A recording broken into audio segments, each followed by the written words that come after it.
Hello বন্ধুরা, আজকে চলে এসেছি সকালে নতুন একটা ভিডিও নিয়ে। এই ভিডিওটা খুবই ইম্পর্টেন্ট যারা এখনও অন্নপূর্ণা যোজনার জন্য অনলাইনে ফর্ম ফিল আপলোড করেনি তাদের জন্য। এবং ফর্মটা কীভাবে ফিল আপ করবে, তা পুরো নথি সহ কী কী জিনিস ডকুমেন্ট আপলোড করতে হবে তা সব কিছু এখানে ফর্মের মধ্যে আমি বলে দেবো। প্রথমে আগে জেনে নিই কী কী আমাদের ডকুমেন্ট লাগবে করার আগে। প্রত্যেকে ভোটার কার্ড, সে ভোটার কার্ডটা যাতে মানে ভোটার কার্ড নিয়েও বসতে পারে, বা বিএলও যে রিসিপ্ট দিয়েছে ভোটের আগে কিউআর কোড লাগানো সেটা নিয়েও বসতে পারে, কোনো ব্যাপার না। কিন্তু ভোটার কার্ডটা যাতে এপিক নাম্বার আমরা এখন ওটা নিয়ে বসলে আমি বলবো এত বেশি সুবিধা। বিএলও যে তার মধ্যে পার্ট নাম্বার, বিধানসভা ক্ষেত্র সবই থাকবে। এরপরে হচ্ছে আর কি লাগবে, প্রত্যেকের প্যান কার্ড, প্রত্যেকের আধার কার্ড। আর আপনার যদি বাড়িতে আপনি খাজনার বিল দিয়ে থাকেন, মানে আপনার যদি বাড়ির নিজস্ব নামে থাকে তখন আপনি খাজনার বিল দেবেন, সেই বিলটা নিয়ে বসবেন। আর হচ্ছে প্রত্যেকে ব্যাংকের পাসবুক, এবং সেই ব্যাংকের পাসবুকগুলো যাতে ডিবিটি লিঙ্ক করা থাকে সেই ব্যাংকের পাসবুকগুলো নিয়ে কিন্তু ব্যাংকের পাসবুকগুলো নিয়ে বসবেন। আর যদি কারোর যদি পেনশন পায়, সেই পেনশনে হচ্ছে রিসিপ্ট। যদি কারোর এই এসআইআরের সময় যদি নাম বাদ যায়, তাহলে ট্রাইব্যুনালে অ্যাপ্লাই করেছে সে অ্যাপ্লাই আইডি, বা তার অ্যাপ্লাই আইডি থেকে সে সার্টিফিকেট পেয়ে তার সার্টিফিকেটে আইডি, এগুলো রাখবে। আর যদি কোনো বাচ্চা থাকে, ফ্যামিলিতে শিশু থাকে, তার টিকাকরণের কাগজ, আর কোন স্কুলে পড়ে তার মার্কশিট, লাস্ট কোয়ালিফিকেশান মার্কশিট নিয়ে বসবেন। এই কটা ডকুমেন্ট কিন্তু লাগবে। প্রথমেই আছে পরিবারের প্রধানের নাম, head of the family Rajesh Sarkar, এখানে আমি দিয়েছি। এবার সেই এই নামটা কিন্তু আপনার আধার কার্ডে যে স্পেলিং থাকবে ইংরেজিতে সেই স্পেলিংয়েই লিখবেন। স্পেলিং যদি আধার কার্ডে ভুল থাকে ভুলই লিখবেন, ঠিক থাকলে ঠিক লিখবেন। জন্ম তারিখ, আধার কার্ডে যে বয়স আছে সেটা লিখবেন। পরিবারের প্রধানের লিঙ্গ যেটা হবে এখানে পুরুষ মহিলা সেটা লিখবেন, বা অন্যান্য। পরিবারের প্রধানের আধার নাম্বার যে 12 ডিজিট সেটা লিখবেন। ডিজিটাল রেশন কার্ড থাকলে রেশন কী করে পাবেন তা নিয়ে আমি আগে একটা ভিডিও করে দিয়েছি, কোথায় গিয়ে সার্চ করতে হবে সেটাও বলে দিয়েছে। আর যদি আপনারা যদি অনলাইনে না করতে পারছেন, তাহলে আপনি রেশন শপে যাবেন, যেখান থেকে আপনি রেশন তোলেন মাসে, সেখানে গিয়ে বলবেন, তারা বলে দেবে। প্রত্যেকটা ফ্যামিলি যদি 10জন মেম্বার থাকে, প্রত্যেকে তাদের ডিজিটাল রেশন কার্ডে আইডি সেম হয়, কিন্তু সেই কটা যে ফ্যামিলি 10জন মেম্বার তাদের যাতে একটাই রেশন শপ হয়। এবার আমি আমাকে বলছে যে আমি এখানে এই রেশন শপ থেকে তুলি, আমি ওই রেশন শপ থেকে তুলি, তাহলে কিন্তু তাদের আইডি আলাদা হবে। যদি ফ্যামিলি 10জন থাকে তা সেই 10জনের আইডি সেম হবে, রেশন কার্ড মানে রেশন শপ অনুযায়ী রেশন কার্ডের আইডি হয়। পরিবারের সদস্য একটা নাম্বারে লিখবেন, ঠিকানা, ফুল অ্যাড্রেস দেবেন, যোগাযোগ নাম্বার, কোন যোগাযোগ নাম্বার দেবেন যেটা আপনার আধার কার্ডের সাথে লিঙ্ক আছে, যে মোবাইল নাম্বারটা সেটা দেবে, হেড অফ দ্য ফ্যামিলির কিন্তু। নাম, জন্ম তারিখ, লিঙ্গ, পরিবারের প্রধানের সম্পর্ক, আধার নম্বর, পরিবারের সকল সদস্য। এখানে head of the family Rajesh Sarkar, যদি এটা মহিলা হয় তাহলে এখানে অন্নপূর্ণা যোজনার পাশে যে আবেদনের রাইট দেবেন। যদি মেল ক্যান্ডিডেট হয় তাহলে রাইট দেবেন না। এটা কিন্তু বারবার বলছে, অনেকে সবকটাতে রাইট দিয়েছে না, তাহলে কিন্তু নাম ফর্ম বাতিল হয়ে যাবে আপনার। সদস্য সংখ্যা, সে যদি মহিলা হয় তাহলে রাইট দেবেন, যদি সেমভাবে একইভাবে ফিল আপ করবেন। এখানে একটা কথা আছে, পরিবারের প্রধানের সঙ্গে তার সম্পর্ক। পরিবারের প্রধানের সম্পর্ক যখন আপনি লিখবেন, তখন আপনার যে হেড অফ দ্য ফ্যামিলি আপনার কে হয় সেটা লিখতে হবে। আপনার পার্সপেক্টিভে হেড অফ দ্য ফ্যামিলি কে হয়, হেড অফ দ্য ফ্যামিলি যদি আপনার হাজব্যান্ড হয় হাজব্যান্ড, ওয়াইফ হলে wife, head of the family আপনার কে হয় সেটা লিখতে হবে এখানে। একইভাবে প্রত্যেকের সম্পর্ক আর নাম, আধার কার্ডের নাম্বার ফিল আপ করুন। এরপরে আছে পরিবারের প্রধান এবং হচ্ছে পরিবারের সকল প্রাপ্ত সদস্যের bank account same DBT link করা আমি প্রথমে বলেছি, সেটা নিয়ে বসবেন। হেড অফ দ্য ফ্যামিলি, নাম, ব্যাঙ্কের অ্যাকাউন্ট, অ্যাকাউন্ট নাম্বার, ব্যাঙ্কের নাম, আইএফএসসি কোড একইভাবে প্রত্যেকে ফিল আপ করবেন। এরপরে হচ্ছে এপিক নাম্বার, সকল প্রাপ্তবয়স্ক ভোটারের তালিকা অংশ নাম্বার সহ। একইভাবে যেমন বলেছেন বিএলও কাগজটা ওখানে নিয়ে বসবেন, ওখানে এপিক নাম্বার থাকবে, বিধানসভা ক্ষেত্র থাকবে, অংশ নাম্বার থাকবে, যেটা পার্ট নাম্বার সেটা লেখা থাকবে।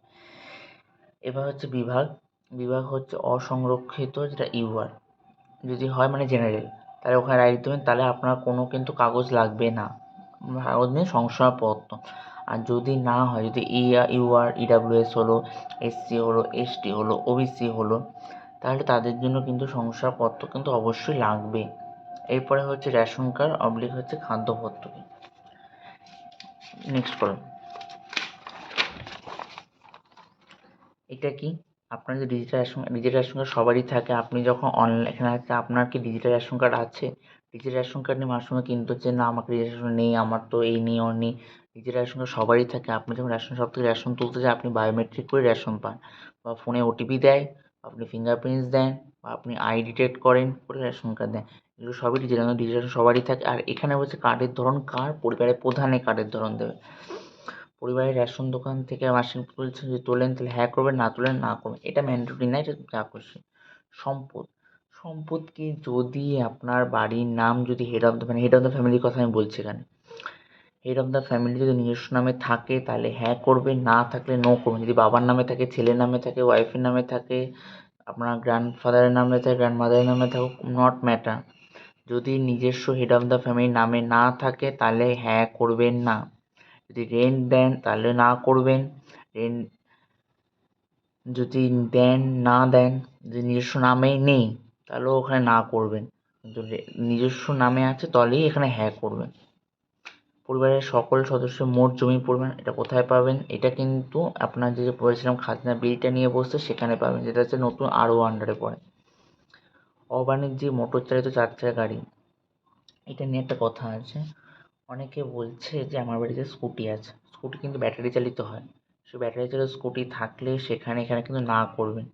তাদের কিন্তু পলিউশনে কোনো কাট করতে হয় না, লাইসেন্সও লাগে না। যদি ব্যাটারি চালিত স্কুটি না হয়, যদি পেট্রোল চালিত স্কুটি হয় তাহলে কিন্তু এখানে হ্যাঁ করবেন। এটা কিন্তু মাথায় রাখবেন।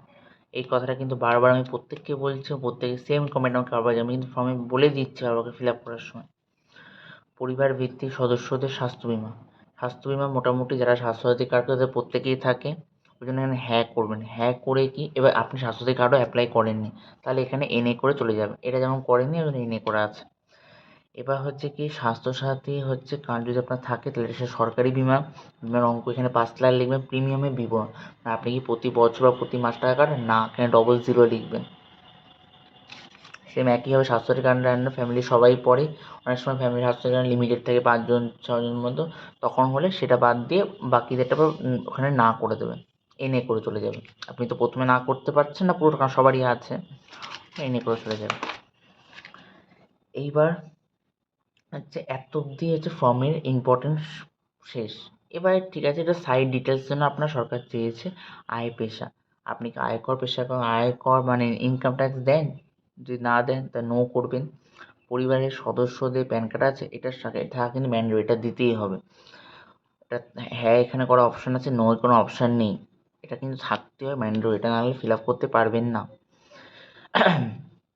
প্যান কার্ডে যে হেড অফ দ্য ফ্যামিলি যার নাম আছে তার নাম দেবেন, প্যান কার্ডের নাম্বার দেবেন। কর্মসংস্থানের ধরন, পরিবারের প্রধান এইচওএফ, সরকারি ক্ষেত্র, বেসরকারি ক্ষেত্র, বেতনভুক্ত কর্মচারী, সংগঠিত ক্ষেত্রে স্বনিযুক্ত মানে উদ্যোক্তা, ব্যবসায়ী, মালিক, আংশিক সময় কর্মচারী, পার্ট টাইম, অসংগঠিত ক্ষেত্রে নিযুক্ত মানে যারা কৃষক, কারিগরি শিল্পী, এই সমস্ত যারা ম্যাথর, মিউনিসিপ্যালিটি আন্ডারে যারা আন্ডারটেকেন হয় কাজ করতে, সেই সমস্তগুলো এগুলো। পরিযায়ী শ্রমিক, বেকার, অন্যান্য যারা রিটায়ার্ড পারসন তাদের জন্য এখানে অন্যান্যতে রাইট দিতে হবে, এটা কিন্তু আমি বলে দিচ্ছি। আর যারা রিটায়ার্ড না, যারা হচ্ছে বিভিন্ন পার্ট টাইম কাজ, তারা বাকি যে ক্যাটাগরি সেখানে রাইট দেবে। এই রিটায়ার্ড পারসন এই রাইট দেওয়া হচ্ছে অন্যান্যতে। সেম সদস্য নাম 1, যদি সে ফ্যামিলিতে বেকার থাকে তাহলে বেকারে দেবেন।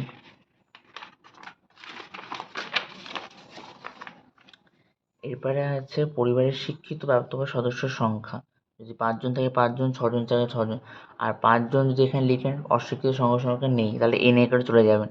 এবার তাদের উন্নত মানের যোগ্যতা, শিক্ষিতরা অবশ্যই শিক্ষিত, সর্বোচ্চ শিক্ষিত যোগ্যতা, যদি এইটা আমি এটা বলে দিই, সে গ্র্যাজুয়েশন পড়ছে, গ্র্যাজুয়েশনে ফার্স্ট ইয়ার, তাহলে তার সর্বোচ্চ শিক্ষা মান কি? Graduation first year? না, লিখবেন কি, সে হচ্ছে এইচএস পাস। যদি লিখো higher secondary pass, HS pass বলে কোনো লেখা হয় না, হায়ার সেকেন্ডারি পাস বলে হয়, বা 12 পাস।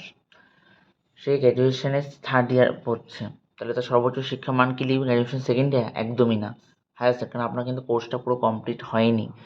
গ্র্যাজুয়েশনে সেকেন্ড ইয়ার বলে কোনো সর্বোচ্চ শিক্ষামান হয় না। এক হচ্ছে হায়ার সেকেন্ডারি হয়, এক মাধ্যমিক পাস হয়, এক গ্র্যাজুয়েশন হয়, এক এমএসসি হয় বা বিএসসি হয়। গ্র্যাজুয়েশন মিনস মানে বিএসসি বলতে পারেন। আর এমএসসিটা হচ্ছে post graduate, graduate, post graduate, PhD, এই 3টে ক্রাইটেরিয়া হয়, এইচএসের পাস হয়। ওই জন্য সবসময় লিখবেন বিএসসি পাস, এমএসসি পাস, এগুলো দরকার নেই বলার, বলবেন গ্র্যাজুয়েট, পোস্ট গ্র্যাজুয়েট, পিএইচডি।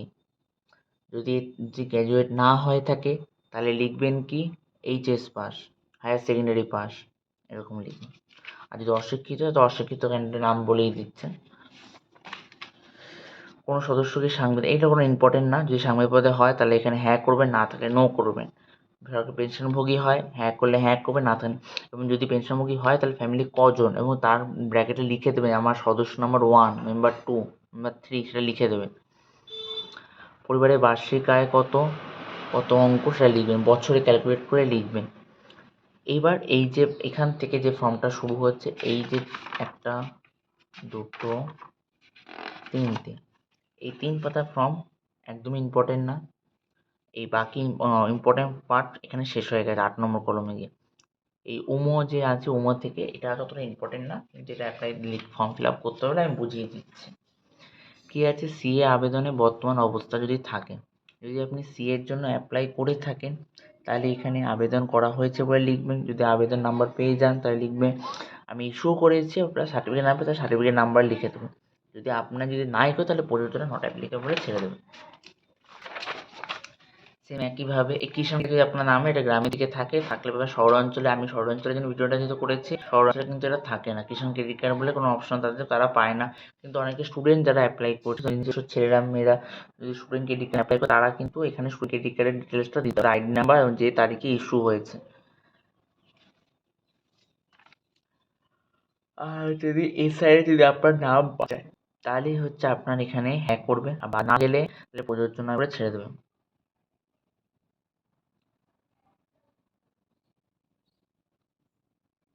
এবার হচ্ছে বিদ্যালয়ে অধ্যয়নরত পরিবারের সকল শিশুর বিবরণ। যদি আপনার ফ্যামিলিতে কটা শিশু আছে এটা আমি আগে বলেছিলাম। ওখানে 5 বছরে যদি নিচে আছে সদস্য নাম্বারের মধ্যে এন্ট্রি করতে না, তাদেরকে এই কলমে তাদের জন্য আসতে হবে, এই কলমে কজন শিশু সদস্য সংখ্যা লিখবেন এবং তাদের নাম, শ্রেণী, বিদ্যালয়ের নাম এবং সে কোথায় পড়ে, সরকারি স্কুল, সরকারি সাহায্যপ্রাপ্ত স্কুল, স্পন্সর বিদ্যালয়, বেসরকারি বিদ্যালয়, এই সমস্ত। এবং অনেকে এখন স্কুলে যারা পড়ছে, যারা কিডস স্কুলে পড়ছে, এখানে লেখা আছে অন্যান্য বলে, যারা কিডস স্কুলে পড়ে তাদের জন্য এখানে অন্যান্য তো লিখে দেবেন কিডস স্কুল। যারা অ্যাবাকাসে পড়েন তাদের জন্য এখানে অ্যাবাকাস লিখে দেবেন। এরপর হচ্ছে শিশুর টিকাকরণের বর্তমান অবস্থা। যদি শিশুর টিকাকরণ হয়ে থাকে তাহলে হ্যাঁ করবেন, না হলে না করবেন, কিন্তু ডকুমেন্টসটা কিন্তু রাখবেন, আইডিটা কিন্তু জমা চাইতে নিতে পারে। এরপরে আছে হচ্ছে আপনি কি কোনো সরকারি প্রকল্প সুবিধা পান, এই জায়গাটা আবার একটুখানি আছে, কিন্তু এটা অতটা ইম্পর্টেন্ট না আগেরগুলোর মতো। যদি আমি বললাম আপনার family head of the family, সে বয়স্ক বার্ধক্য, সে বার্ধক্য ভাতা পায়, তাহলে এখানে হ্যাঁ করে বার্ধক্য ভাতা রাইট দেবেন। যদি আপনার ফ্যামিলিতে যে হেড অফ দ্য ফ্যামিলি 2, যে এখন অন্নপূর্ণার জন্য অ্যাপ্লাই করছে মহিলা ক্যান্ডিডেট, সে আগে লক্ষ্মী ভাণ্ডার পেয়েছে, এখানে লক্ষ্মী ভাণ্ডার লিখবে বলে হ্যাঁ করবে। একদম ফর্মের হচ্ছে লাস্ট পেজ চলে এসেছি। এইখানে হচ্ছে আপনি এই মর্মে ঘোষণা করছে যে এই যে সম্মতিটা, এইটা ফ্যামিলি যে কোনো একজন করতে পারে, হেড অফ দ্য ফ্যামিলি করুক, মেম্বার সদস্য সংখ্যা 1 করুক, সদস্য 2, 3 করুক, 4 করুক, তার বয়সটা 18 বছরের উপরে হতে হবে অবভিয়াসলি। সে এখানে সিগনেচার করতে পারে, সমস্যা নেই। এই হচ্ছে ফর্ম শেষ। খুব ইজি ফর্ম, এই ফর্ম নিয়ে কোনো বিভ্রান্ত হওয়ার কোনো চিন্তা নেই। ফর্ম খুব তাড়াতাড়ি এবং খুব সহজেই ফিল আপ হয়ে যাচ্ছে।